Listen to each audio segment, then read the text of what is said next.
Welcome to the Marketing Impact Podcast with your host, Mike Wood from Legalmorning.com, providing tips and the latest trends in the world of marketing.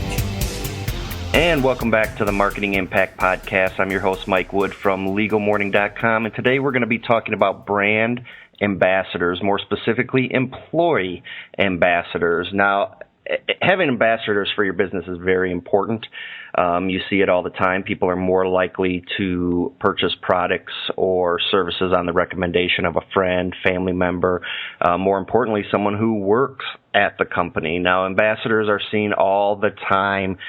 You may know them as spokesmen, PR representatives. It's the reason why people buy Nike shoes. Michael Jordan is a big one that is brought about brand ambassadorship. Bo Jackson, I'm talking about athletes here, but you talk about any sports star, movie star who endorses a specific product or service. People are more likely to trust them because they're people they know or look up to or related to. So working that into employees is very important, and there's reasons why people do it. There's reasons why companies don't do it. But today we're going to discuss on why you should do it and steps you should be taking in order to get it done. Now, my guest today is Jeff Pizzino. He is the owner of Authenticity PR, public relations. He has an MBA and has been working in public relations for 30 years. He's also an accredited in public relations and knows just about everything there is to know about employee ambassadors. How are you doing today, Jeff? I'm doing great. How about yourself, Mike? I'm doing great. I really appreciate you taking the time coming on the show.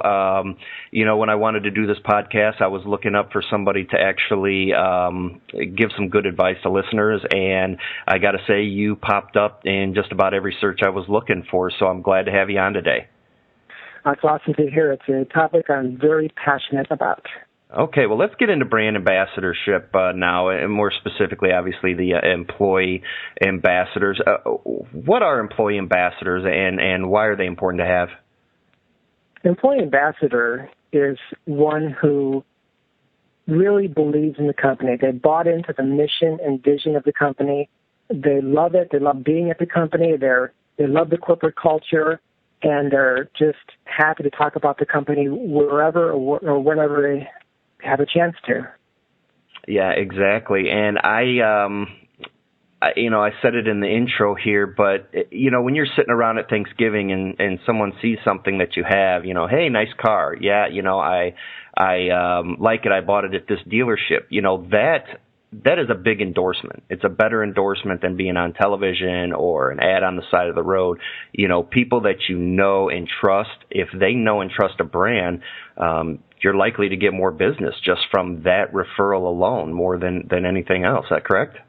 Well, yeah, it gives the company a lot more credibility, and people working there speak highly of it. That says a lot. Absolutely. If you go into an Adidas store and people are wearing the Nike shoes, kind of says has a different voice. Now I don't know how many employees are doing this, or employers are doing this, or aren't doing this, but I have a feeling that not enough are doing them. Can you expand on that? Oh yeah. The U.S. has an employee engagement crisis. I'm not sure if you've seen the recent research and surveys that have come out, but 1/3 of U.S. employees feel they're engaged in their jobs. So that means 2/3 don't feel engaged. That's not good. Yeah, it is a crisis. 1/2 of the people, of U.S. workers, feel they're not engaged, and about 17% are actively disengaged in their work. Those are horrible statistics. And yes. I don't understand why companies don't get it, because the last thing a company wants is a disgruntled, unhappy employee answering the phone when a new customer or a current customer calls. It Correct. Makes no sense to me. Correct. Absolutely. If they're not going to care in their job, they're not going to care in the product or service, they're not going to have the attitude of helping out with the company whatsoever. They're not going to feel a part of it. So why aren't more companies doing this with employee ambassadors? What's going on here? I think the biggest reason is ego. I think there's just so many CEOs and executive teams who are just stuck on their ego, and they don't understand who employees really are, they need to have the mindset that the employee is the number one customer the company has. So a company has many different publics or stakeholders, so that would include employees, customers, their board of directors, vendors, suppliers, the community they live in, the news media, and so on and so on. All these different entities that touch a company one way or another. It is the employee, that stakeholder, that is the most important stakeholder a company has. Companies, they look at employees two different ways, either as a cost or an asset. And you can tell, how the way employees feel, whether they're being treated as a cost or an asset. Yes, absolutely. Now, I spent many years in law enforcement, unfortunately, and no offense to law enforcement. I'm talking about the political side, the inside, the workings of the actual police department. And I can tell you that it costs to hire and train a new police officer. It costs a year to a year and a half salary of an officer, which means the second you hire a new employee, you might as well give them a year and a half salary just for the training and to bring them up to where you need them. And, to me, I guess it's a no-brainer that you need to look at your current staff and see them as assets, and see them all as assets, even if they may be, I don't want to say not good employees, even if they may be people who don't support your company right now. See them as an asset, because there's always a way to get these assets on board. There's ways to get them to become ambassadors, even if they're not, the most, I guess, not the people you would want to be your ambassadors right now because of the way, CEOs or other management may treat them. So what can these companies do to help get employees on board here? They need to understand the difference between hiring an employee for his or her hands and feet versus their heart and mind. Let me just share a quick story, Mike. Henry Ford, he was not known for having a great management style. And there's a story that goes like this. And one day, Ford was really frustrated about the inability of his employees to simply just do their work without asking questions first. And they'd come to him with issues and that, like, I have this problem, I have that problem. So he was quoted as saying once, "Why, when I only want to hire a pair of hands, do I get the whole person?" Ouch! That's a horrible mindset to have about employees. Yes, absolutely. And so what employers need to do is they need to focus on how do we win the hearts and minds of our employees? How do we get them to buy into the mission and the vision of our company? How do we get them to really understand how what they do contributes to the overall success of the company? That's where it all needs to start.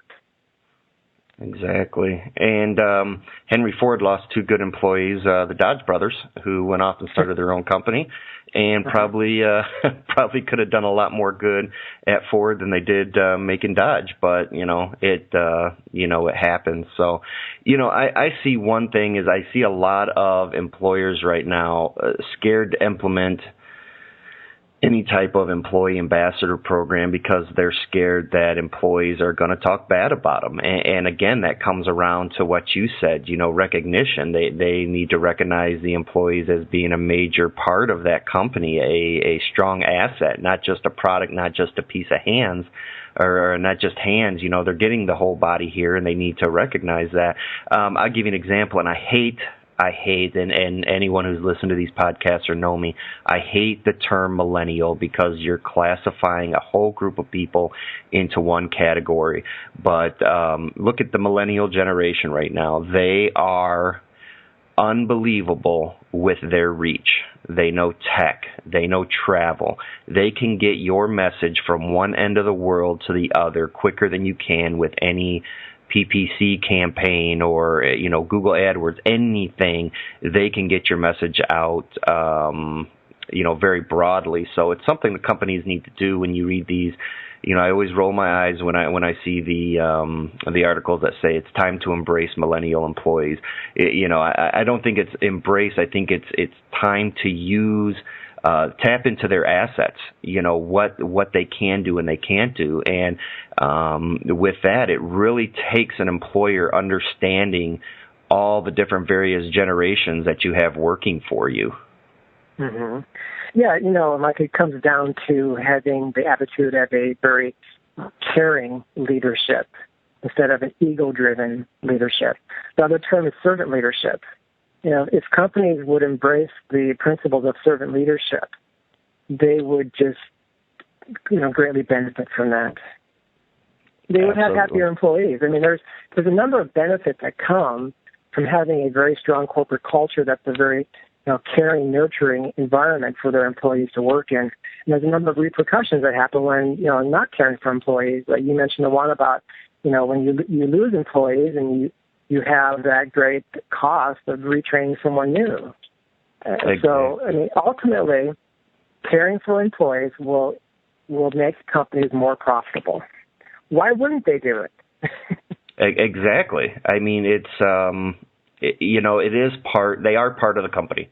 Whether you like it or not, you have more than just a pair of hands. And I see that. I mean, we discussed a couple podcasts ago with Michael Levine, a PR specialist here in LA, where he was talking about broken windows, broken business. And a lot of broken companies come down to their employees. Their employees are unhappy, they're rude. Like you said, when people call in and they get a bad customer service specialist talking to them, that's a person that don't care about the company, and it breaks your bottom line. It really does. But on the other end, it can actually increase your bottom line. Not only bring your company up to the level it needs to be, but you can get a lot of referral business, and people see that.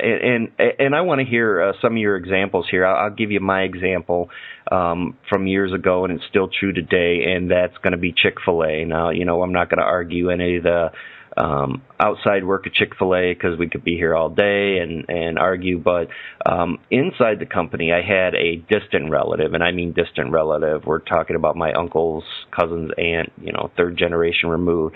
She worked here in Michigan, but she was hired at the corporate headquarters of Chick-fil-A. And all she talks about now is how well she is treated at Chick-fil-A, how good of a place it is to work, how everybody acts with each other. And that is a strong endorsement of a company. She is states away, and I mean multiple states away. And every now and then she'll mail some free Chick-fil-A coupons. She doesn't call to say hi. She calls to say how good Chick-fil-A is.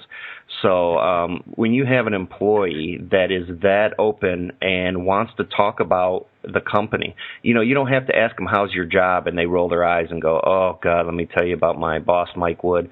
They're like, oh my God, I got to tell you what happened at work. When they're coming out, that's an example that they're doing something right internally. So, what do you have, Jeff? Give us some good examples here. Oh, I do have some good examples. I've been self-employed most of my career. Maybe it's because I'm just tired of corporate cultures that don't work. I don't know. But I had a job in California previously, and that corporate culture was so oppressive. I felt like I was in a straitjacket for the 2.5 years I worked there. So I worked in the PR department for a large nonprofit company, and there were 3 of us, manager and then 2 people underneath him. And it was so oppressive that every week when we had our marketing meeting, which the PR department attended, I had to tell the manager what I was going to say in that meeting before the meeting would start, so he could approve it. Wow. Did I feel empowered? Did I feel trusted? Not at all. That's just one example of many things that happened there. It was so horrible that it motivated me to get to find a new job, and I found a new job that was just fantastic after that. But good comes out of every situation, I believe, and so I learned enormous patience at this job. It was rough. It was really rough. Wow, absolutely. Did you ever look back, and this is kind of off top, you ever look back and think, wow, what about the people still working there? Because I had a job like that, and I keep in touch with some of them sometimes, and we always talk, wow, are you still there? Are you still looking? That's not the kind of endorsement you want for your company. Oh, no. I mean, I just met with a former coworker that I met there, and she was telling me that the culture has gotten worse. Just wow. Hardly anybody likes it there anymore. So, what is this company thinking that they have all these disgruntled employees now running around saying bad things about the company? It's just not a good thing. Yeah, exactly. They're pushing the employees to fix their bottom line and want to know what's going wrong with the company instead of actually looking internally and saying, hey, maybe we have a problem inside our own culture here. So, yeah, absolutely. Mm-hmm. I agree. Now, since I'm done bashing companies, because I've worked for many corporations. I've worked for government, which is good for some people, not good for me. I absolutely hated the internal workings of government. But it's very, very, very important to look internally and find out how your employees are reacting and how they like it there. And I'm not talking about pandering to them, because that's not the thing. Don't give them blankets and let them sleep on their lunch hours and stuff like that. But they need a sense of purpose with the company. You need to make them feel as if they're part of the company. And not a lot of companies are out there doing that. I give you an example from the casino industry. I was talking with a vice president of slot operations for a casino once, and he worked for a slot company and said, hey, look, this is how we get employees. Everybody out there is going to MIT and all these other colleges where they can get these bright young kids who know everything about electronics, computers, programming, and they're offering them jobs, and they're going to Google, and no one's able to get them. So what they did is they decided to create an environment similar to Google. And now these kids show up, and they're in flip-flops, and they sit in beanbags, and they play video games. And at the end of the day, they create video games, I don't want to say video games, slot machines, that are on casino floors throughout the country, and I'm not going to name the company, and people love them. And they go home and tell everybody, hey, I invented that. You should see this, and the company is great. And they were able to bring in and retain workers, not only good workers, but people who are out bragging about the company and getting them more quality help in there. So, that's the type of things that you have to do. Sometimes you have to adapt. I'm not saying give everybody everything they want, but, they feel like they're part of the company. They come in, they get to work on something, they get to see it on the casino floor, and it gives them a sense of pride. Right. I mean, you mentioned Google. They are known for having a good corporate culture. IKEA is another company known for having a great corporate culture. And did you know that there are no executive parking privileges for IKEA executives? I had no idea. Yeah, and that's great, because anytime you do things like that, you create this division between upper management and your staff, and correct. That hurts corporate culture.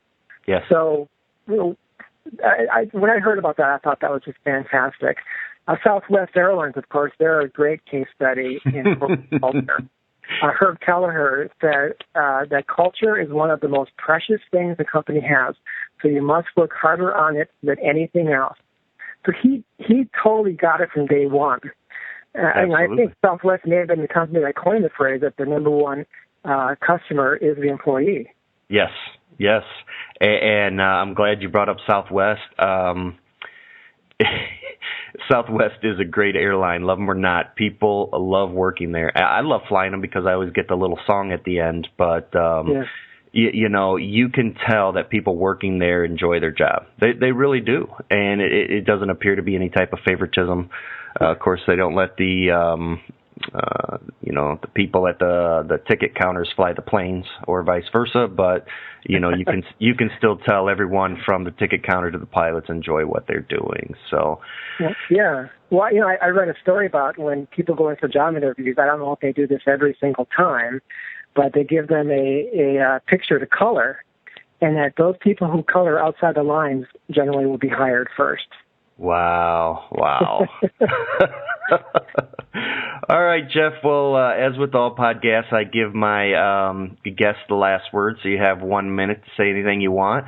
As long as you're not cursing, I won't cut you off, so go ahead. All right. Thanks, Mike. Well, hey, first of all, I appreciate the chance to talk about this topic that I am passionate about. I've worked at several companies over the years that just did not get it. And even when I'm out and about, shopping, I see companies that just don't treat their employees well. And, the number one thing a company can do PR-wise is simply take care of the employees. They are the number one asset at a company. And if companies want to be more profitable, if they want to have higher, job satisfaction and morale, have passionate employees, have more creativity and innovation, increase their performance and productivity, be able to withstand turbulent market conditions, have better customer relations, employee retention, and profitability, they need to take care of their employees. And so that's the first thing I talk about with a company. When I'm working for them, when I'm looking to bring them on as a client, I want to make sure that the CEO and executive team has high ethics and integrity. That's just the most important thing for me. That if they don't have that, then I don't want to mess with their PR because they're not going to have great PR. Exactly.